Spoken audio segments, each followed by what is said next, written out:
En este sentido, un primer elemento o primera variable que se debe tomar en consideración al momento de diseñar o seleccionar estrategias de tipo cognitivo es el estilo de aprendizaje de nuestros estudiantes.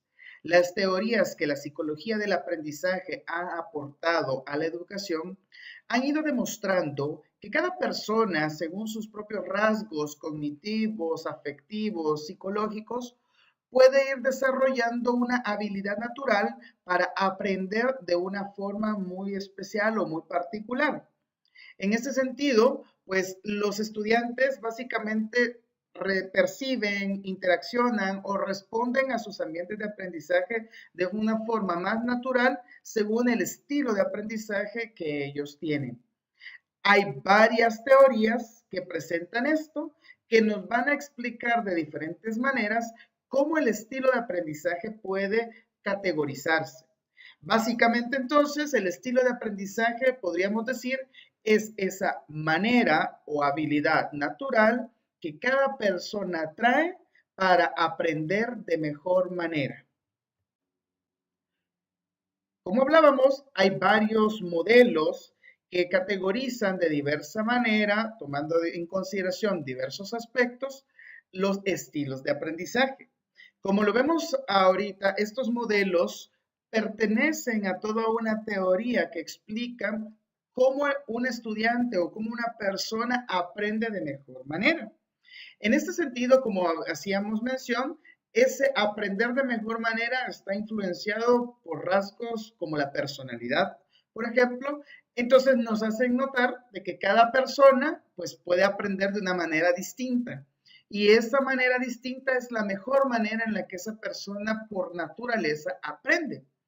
En ese sentido, la propuesta de los estilos de aprendizaje es significativa porque nos va a nosotros a presentar una explicación más favorable de cómo podríamos diseñar o seleccionar estrategias para que nuestros estudiantes aprendan desde su propia naturaleza, desde su propio estilo de aprendizaje, desde donde se sienten por naturaleza más hábiles y seguros para aprender. Aquí les presento algunos de los modelos que teorizan y a partir de la teoría hacen una categorización de los estilos de aprendizaje en los que podríamos nosotros pues agrupar a los estudiantes o a las personas. Vamos a hacer un énfasis muy particular sobre dos de estos modelos. El primero, que es el modelo BARC, que es también un modelo que propone la categorización en cuatro estilos de aprendizaje. El primer estilo de aprendizaje sería el visual, donde son todos aquellos estudiantes que aprenden de mejor manera viendo las cosas, viendo lo que van a conocer. Todo lo que entra por el sentido de la vista es para ellos más fácil de procesar en su pensamiento y por tanto el conocimiento se adquiere de mejor manera y de forma más rápida. El segundo estilo de aprendizaje del modelo BARC corresponde a la segunda letra precisamente de esta abreviatura. Es el estilo auditivo. Los auditivos son aquellos estudiantes que aprenden de mejor manera escuchando las cosas, aquellos que al escucharlas perciben de mejor manera el proceso de lo que van a conocer y pueden aprenderlo más fácilmente. Por ejemplo, cuando escuchan una conferencia, una lección magistral, entonces pueden aprender más rápidamente lo que están escuchando. Lo tercero, en la tercera categoría, corresponde a la R, que es de los read and write en inglés, pero podríamos traducirlo también en español como los más reflexivos. Son aquellos que a través de la lectura y la escritura generan un proceso de reflexión que les ayuda a asimilar más rápidamente el conocimiento. Entonces, estas personas pues necesitan incluso tomar sus propios apuntes, hacer sus propias anotaciones, su propia codificación, la cual le va a ayudar a poder conocer, comprender, analizar todo el conocimiento que están adquiriendo. Y por último, la categoría de los kinestésicos, es decir, la K. Los kinestésicos son aquellos que aprenden de mejor manera haciendo las cosas, es decir, aprenden realizando o resolviendo problemas, construyendo, diseñando, dando una respuesta a los casos.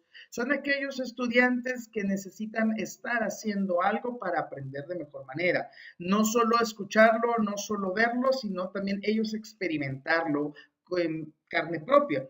En este sentido, hago la salvedad que el kinestésico no necesariamente significa que deba construir manualmente o, digamos, físicamente las cosas. También puede construir, por ejemplo, la solución a un problema, donde solo utilice su razonamiento y este tipo de proceso mental es el que va a corresponder al área kinestésica.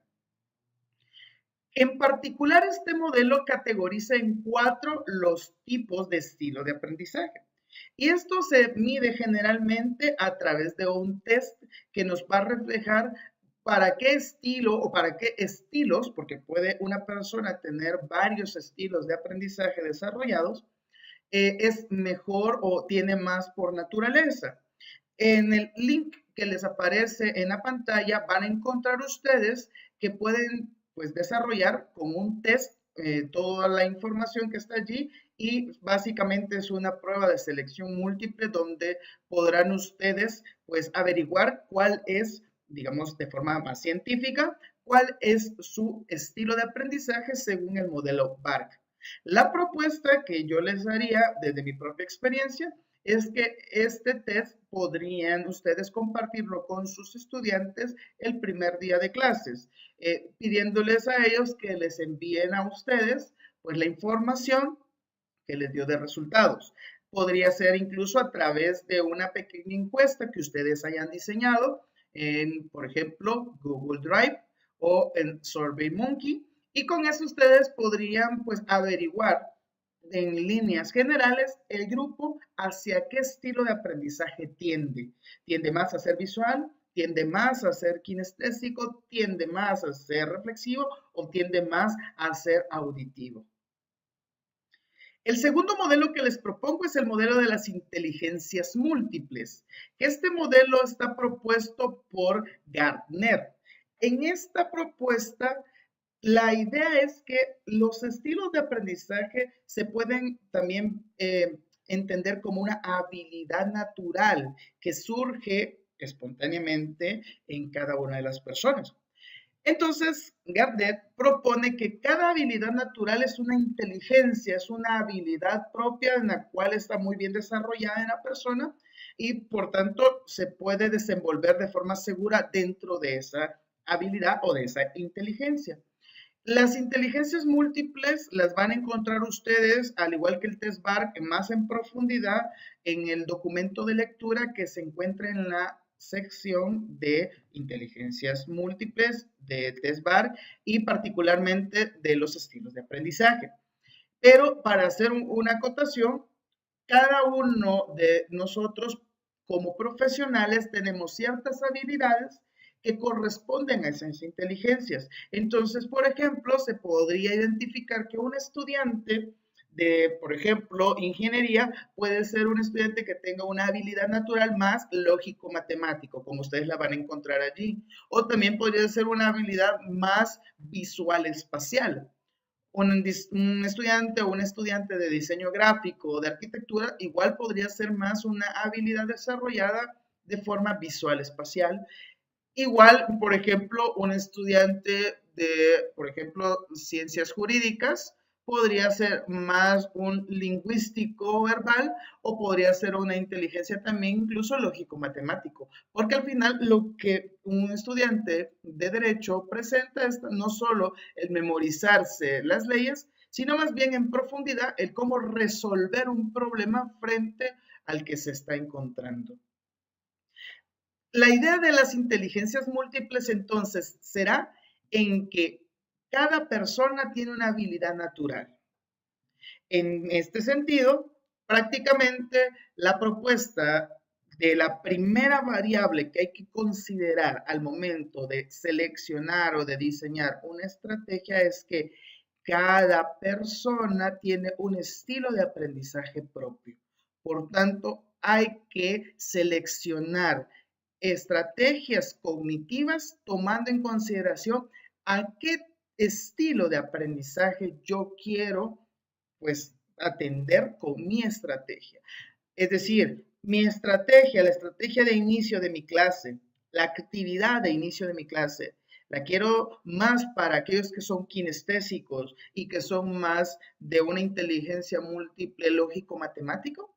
Si es así, tengo yo ya conocimiento de este estilo y entonces al tener conocimiento yo ya puedo diseñar una estrategia o puedo seleccionar una estrategia que sea más eficaz para el objetivo que yo tengo, que es que ellos aprendan con la estrategia que yo voy a utilizar. Entonces, la primera variable que yo siempre les pido que consideren al momento de diseñar o de seleccionar para su planificación de clase una estrategia es el estilo de aprendizaje. En este caso, hoy estamos aprendiendo dos de los modelos, el modelo BARC y el modelo de las inteligencias múltiples.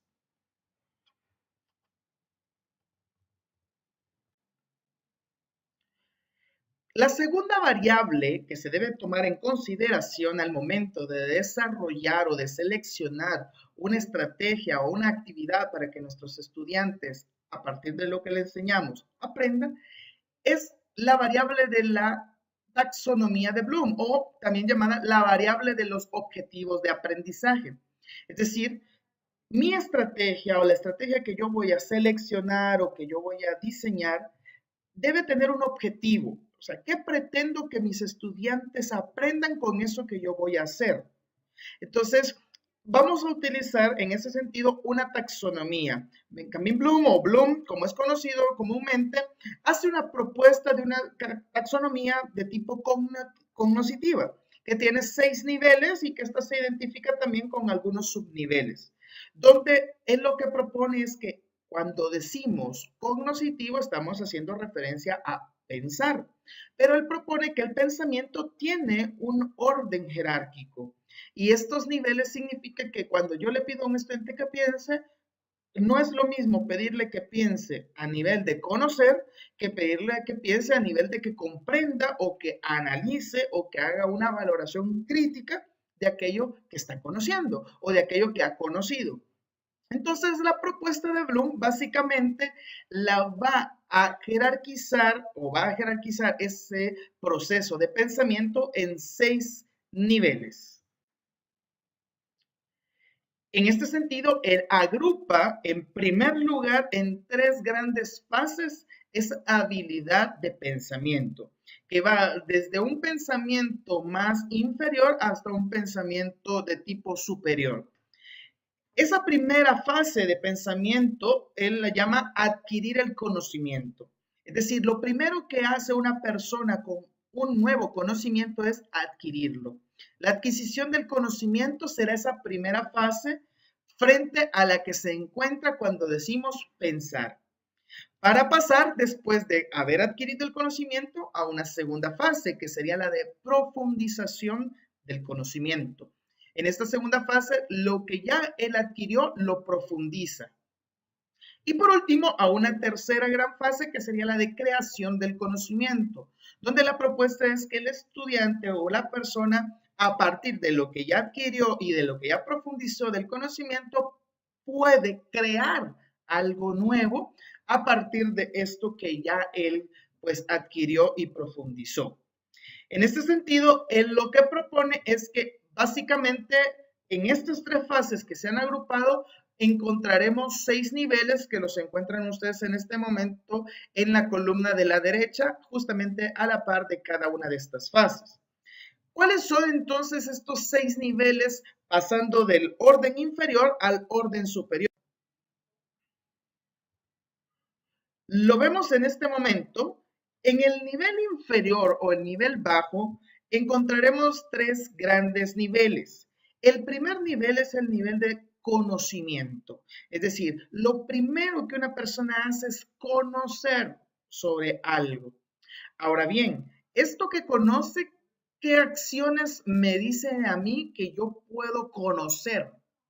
Pues bueno, él propone aquí como ya acciones más concretas, como verbos. Él dice que cuando yo digo conocer, le puedo pedir al estudiante que identifique, que describa, que nombre, que reconozca. Cuando yo le estoy pidiendo al estudiante que identifique las letras del abecedario, por ejemplo, dentro de un texto, yo en ese momento estoy haciendo que el estudiante conozca las letras del abecedario. O si yo le pido que identifique dentro de un pentagrama todas las notas o las figuras blancas, yo en ese momento le estaré pidiendo a él que básicamente conozca. Entonces, cuando él está identificando, él empieza ya un proceso de pensamiento a nivel de conocer. Y yo puedo, al finalizar la actividad, decir, si el estudiante identificó las figuras que yo le pedía dentro del pentagrama, pues definitivamente el estudiante ya conoce esas figuras. Pero ese dice Bloom es el primer nivel en el que el pensamiento empieza a desarrollarse sobre un conocimiento. Para pasar entonces a un segundo nivel, que sería el comprender aquello que ya conozco. ¿Y qué acciones son las que implican comprender? Pues bueno, Bloom propone que es interpretar, resumir, clasificar, inferir, comparar, explicar. Cuando yo le pido al estudiante que aquello que ya identificó, ahora le pido que lo clasifique, en ese momento yo ya estoy pasando de conocimiento al nivel de comprender. Es decir, ya le estoy pidiendo que comprenda aquello que conoce. Para pasar entonces a un tercer nivel que sería el nivel de aplicación. Es decir, cuando yo le pido al estudiante que aquello que conoce y que ya comprende, ahora lo aplique. Aquí hablamos de acciones muy concretas como el construir, modelar, predecir, preparar, implementar. Si se dan cuenta, estas acciones concretas son lo que nosotros llamamos verbos. Un verbo es una acción. Pues precisamente por eso es que cuando uno redacta objetivos, objetivos generales, objetivos específicos, uno comienza siempre el objetivo con un verbo, es decir, con la acción que yo pretendo desarrollar. Estos tres niveles, conocer, comprender y aplicar, considera Bloom, forman parte del nivel bajo de pensamiento o de ese nivel inferior de pensamiento. En la universidad especialmente, deberíamos llevar a nuestros estudiantes no solo a la aplicación, sino más bien llevarlos a ese alto nivel de pensamiento. ¿Y cuáles son esos niveles? Pues prácticamente propone, en este caso Bloom, en su taxonomía, que deberían de ser el analizar, el sintetizar y el evaluar. Es decir, después de que yo apliqué aquello que conocí y que comprendí, ahora yo analizo eso que yo apliqué. Hago el análisis donde puedo hacer una comparación, por ejemplo, como una acción o una clasificación o una selección. Entonces, cuando yo comparo, contrasto, desgloso, yo empiezo a hacer un análisis reflexivo, por ejemplo. Pero después de hacer el análisis, yo hago una síntesis. Es cuando yo ya, por ejemplo, como acción, reconstruyo, generalizo, categorizo. Para, pues por último, llegar al nivel de evaluar. Es decir, con el nivel de evaluar, yo ya aquello que conocí, que comprendí, que apliqué, que analicé y que sinteticé, ahora ya lo puedo valorar, argumentar, criticar incluso. Por tanto, aquí es donde entra la propuesta más moderna de que el nivel más alto de pensamiento es el llamado pensamiento crítico, donde el estudiante o cualquier persona de aquel conocimiento es capaz de llegar a generar una valoración crítica.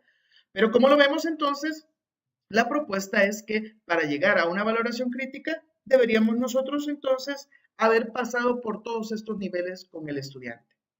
Por tanto, la segunda variable, que sería el de objetivos de aprendizaje, significa que yo, cuando escojo o selecciono una estrategia o una actividad, yo lo que debo buscar es pensar primero, ¿esta es una estrategia más motivacional? Es decir, ¿su objetivo es desarrollar la motivación o una actitud en mi estudiante? Como lo vimos entonces en el video 1. O mi estrategia lo que pretende como objetivo de aprendizaje es que ellos desarrollen el pensamiento. Es decir, que ellos conozcan, que ellos comprendan, que ellos apliquen, analicen, sinteticen y evalúen sobre este tema. Por ejemplo, el tema podría ser la raíz cuadrada, podría ser una ecuación cuadrática, podría ser de repente derivadas e integrales en matemática, podría ser estados financieros, podría ser cualquier tema. De ese tema, ¿qué quiero yo lograr? Entonces, en la variable de objetivos de aprendizaje, lo que hay que hacer es, uno, seleccionar el nivel cognitivo que yo quiero desarrollar. Dos, escoger la acción concreta con la que yo voy a lograr ese nivel cognitivo. Y tres, redactar mi objetivo. Como ya ustedes conocen, entonces de esa manera se redactan los objetivos. Entonces, la propuesta es que cuando yo voy a seleccionar una estrategia, lo primero que debo hacer es escoger cuál es el estilo de aprendizaje al cual está dirigida esta estrategia. Y lo segundo que yo debo hacer es redactar mi objetivo de aprendizaje, tomando en consideración lo que yo ya les he mencionado anteriormente. Estas son las primeras dos variables que se deben tomar en consideración para poder seleccionar o diseñar estrategias de aprendizaje. Algunos ejemplos podrían ser a nivel de conocimiento sobre el tema de la taxonomía de Bloom, definir los 6 niveles de la taxonomía del dominio cognitivo de Bloom. Podría ser el primer objetivo. O un objetivo de nivel de comprensión podría ser explicar el propósito de la taxonomía del dominio cognitivo de Bloom. O un ejemplo del nivel de aplicación podría ser el siguiente objetivo. Escribir un objetivo de instrucción para cada nivel de la taxonomía de Bloom. Como vemos entonces, en cada uno de estos objetivos que están redactados, estamos haciendo énfasis a una acción de un nivel del conocimiento con el que queremos nosotros que esta actividad logre llegar. En particular, lo que ven al frente es una pirámide del aprendizaje. En esta pirámide lo que se hace es una propuesta de relación entre el estilo de aprendizaje, el tipo metodológico de enseñanza y las estrategias que deberían desarrollarse. Según la pirámide, en la parte superior, los estilos de aprendizaje más auditivos corresponden a una metodología más pasiva de enseñanza. Es decir, cuando decimos un método pasivo de enseñar, estaríamos haciendo referencia a una estrategia que está enfocada más a un estilo de aprendizaje más auditivo.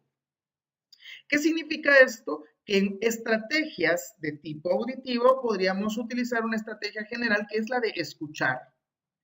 En estrategia de escuchar, ahí encuentran un porcentaje que hace referencia a que las personas que solo escuchan algo que deben aprender, generalmente recuerdan solo el 5% de aquello que escucharon 24 horas después de haberlo escuchado. Es decir, el porcentaje de retención de aquello que escucharon es muy bajo. ¿Por qué razón? Porque generalmente su método es más pasivo. Ahora bien, para hacer o seleccionar una estrategia más visual, por ejemplo, encontramos que es más bien a aquellos que tienen en particular, por ejemplo, un estilo, una metodología pasiva, pero bajo una estrategia, por ejemplo, de leer. O, por ejemplo, de utilizar audiovisuales. Por ejemplo, si queremos una estrategia que va dirigida hacia lo visual, que es de un método más pasivo, que implique leer, prácticamente lo que estamos diciendo es que esa persona en promedio recuerda el 10% de aquello que leyó 24 horas después. Ahora, en el caso del audiovisual, recordará alrededor de un 20% de lo que vio, escuchó 24 horas después.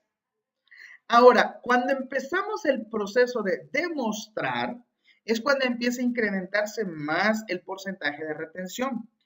Esta es también es una estrategia que empieza a ser el punto de partida para hablar de una metodología más activa que pertenezca a un estilo más kinestésico.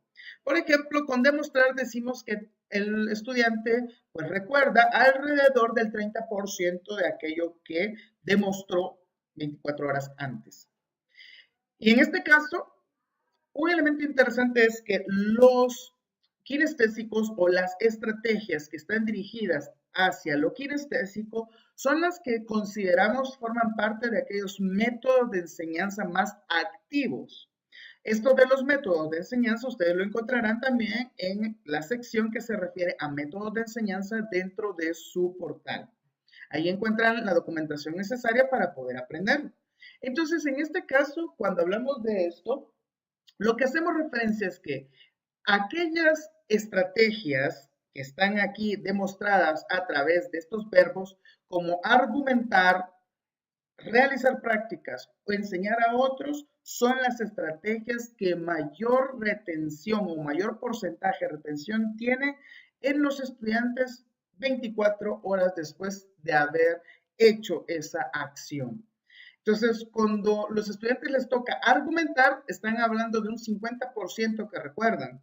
Cuando les toca realizar prácticas, alrededor de un 75%. Cuando les toca enseñar a otros, les toca o recuerdan alrededor del 90%. Por tanto, el éxito en una clase no está necesariamente en realizar una sola estrategia. El éxito de una clase está más bien en seleccionar varias estrategias que juntando o sumando los porcentajes nos dé una mayor cantidad de retención de lo que los estudiantes han aprendido. Entonces, en este caso, lo que hay que tomar siempre en consideración es que hay que considerar utilizar varias estrategias. Pero si van a utilizar una sola estrategia en clase, lo más recomendable es siempre que sean estrategias de estilo de aprendizaje kinestésico, de metodología activa y con algunas de estos tipos, ejemplos, ¿verdad? De estrategias. Ustedes lo van a encontrar allí en su portal y van a darse cuenta que hay unos ejemplos de metodologías de tipo pasivo y tipo activo. Prácticamente hay una de tipo pasivo y hay las que le siguen son de tipo más activo. Como pues ven aquí, esto es algo que también encontrarán ustedes en su portal. Encuentran en estos círculos concéntricos una adaptación de la taxonomía de Bloom. Por ejemplo, si yo lo que busco en el centro es el aprendizaje de mis estudiantes, yo lo que puedo hacer es que ellos, por ejemplo, conozcan, comprendan, apliquen, analicen, sinteticen o evalúen. En este sentido, ¿qué significa conocer? Pues aquí el tercer círculo concéntrico nos dice, pues que significa definir, describir, dibujar, identificar. Y pues más en el último círculo concéntrico nos da algunos ejemplos de actividades o estrategias que sirven para lograr nuestro objetivo, que nuestro objetivo, como les decía, siempre comienza con un verbo, porque demuestra la acción que me ayudará a mí a lograr el conocimiento.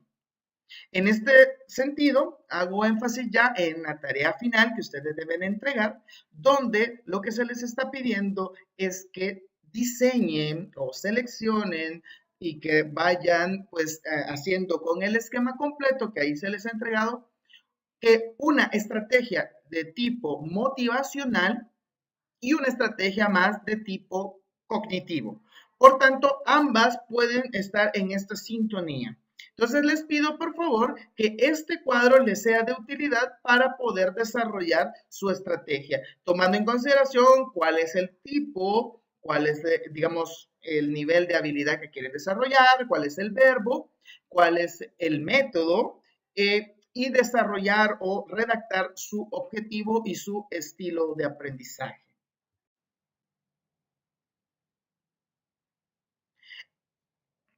En este sentido, vamos a encontrar que también podemos nosotros encontrar dentro de la tecnología algunas estrategias que pueden servirnos para poder desarrollar. En general, les presento acá que nosotros podemos trabajar algunas estrategias para una modalidad presencial, cuando nuestros estudiantes están con nosotros en clase, pero también podemos utilizar algunas estrategias para el momento no presencial. Por ejemplo, utilizando herramientas en línea o herramientas del Internet, como los que ven aquí. Por ejemplo, si yo quiero conocer o recordar, como lo ven en la parte inferior de su pantalla, en este caso puedo hablar de utilizar viñetas como bullet point, puedo utilizar bookmarking, puedo utilizar social bookmarking, puedo utilizar búsquedas de Google, entonces para poder conocer o recordar. En el caso de nivel de comprender, puede ser, por ejemplo, un Twitter, un categorizar, puedo utilizar otras herramientas como suscribirme o etiquetar. O cuando yo busco aplicar, puedo hablar, por ejemplo, de un compartir, un editar, un cargar. O cuando yo hablo de analizar, estoy hablando de enlazar, validar o recopilar información, es decir, un media clipping. O, por ejemplo, en evaluar, puedo yo también hacer un networking, puedo reelaborar, puedo comentar en un blog, o puedo llegar al nivel de crear, que sería programar, firmar, videobloguear, publicar, dirigir un videocasting. Hay varias herramientas en línea que pueden servirme a mí para lograr incluso el mismo objetivo que yo tenía previsto para una clase. ¿Qué es lo que cambia? La estrategia. El objetivo puede seguir siendo el mismo. Especialmente entonces en este sentido les comparto pues una tabla que también la encuentran ustedes en internet donde pueden identificar algunas herramientas que encontrarán en la web que pueden servir especialmente para los niveles que hemos estado hablando de desarrollo del pensamiento. Es decir, yo puedo crear un objetivo y pues la estrategia de mi objetivo será utilizando, por ejemplo, en el caso de crear que está en el nivel más alto, puedo utilizar una Prezi o puedo utilizar un Animoto. Para ir finalizando, algo que es importante es que hay aspectos de la personalidad del docente que también son importantes para motivar las clases. Muy particularmente, por ejemplo, motivar al alumnado, ser amable, preocuparse por el aprendizaje del alumno, ser responsable, ser paciente, ser respetuoso, ser accesible y dispuesto a ayudar, saber escuchar, tener empatía, tener capacidad de liderazgo. En particular, son algunas de las características o aspectos de la personalidad del docente que motivan una clase. Por eso cuando hablamos de seleccionar, hay que tomar en consideración que al momento de aplicarla, la personalidad del docente influye mucho también en el éxito. Algunas ideas que quiero dejar en sintonía son, pues, primero, cumpla con los requerimientos básicos, proporcione un entorno de clase organizada, sea un profesor que da apoyo, asigne trabajo desafiante de acuerdo al nivel de sus estudiantes, haga que las tareas tengan importancia. Esto ayudará a motivar el triunfo en el aprendizaje. Lo segundo, cree confianza y expectativas positivas. Inicie el trabajo en el nivel de los estudiantes. Haga que las metas de aprendizaje sean claras, específicas y alcanzables. Enfatice la comparación con uno mismo, no con los demás compañeros. Comunique que la capacidad académica puede mejorarse. Modele una buena solución de problemas. Demuestre el valor del aprendizaje. Asocie la tarea de aprendizaje con las necesidades de los estudiantes. Asocie las actividades de la clase con aquellos intereses de los estudiantes. Despierte curiosidad. Haga que la tarea de aprendizaje sea divertida. Utilice la novedad y la familiaridad. Explique las relaciones entre el aprendizaje presente y la vida futura. De incentivos y recompensas, incluso en caso de ser necesario. Ayude entonces a los estudiantes a permanecer concentrados en la tarea. Dé a los estudiantes oportunidades frecuentes de responder. Dé a los estudiantes maneras de crear un producto terminado. Evite hacer mucho énfasis en la calificación. Reduzca el riesgo de la tarea sin simplificarla en exceso. Modele la motivación para aprender y enseñe tácticas o técnicas de aprendizaje.